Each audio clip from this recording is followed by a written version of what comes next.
دوستوں 1973 عرب اسرائیل وار کے دوران کنگ فیصل نے عرب کنٹریز کے ساتھ مل کر امریکہ اور یورپ کے لیے آئل سپلائی روک دی۔ اس پر امریکہ نے دھمکی دی، ہم تمہیں پتھر کے دور میں واپس بھیج دیں گے، مگر کنگ فیصل کو ڈرایا نہیں جا سکتا تھا، وہ دباؤ میں آنے والے نہیں تھے۔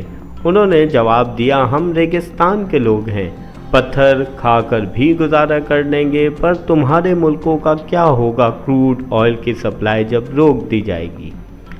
کنگ فیصل نے کروڈ آئل کی سپلائی 5 سے 6 مہینے تک بند رکھی۔ امریکہ اور ویسٹ میں حالات بگڑ گئے، پیٹرول پمپس پہ لمبی لائنز لگ گئیں اور پرائسز 4 گنا بڑھ گئے۔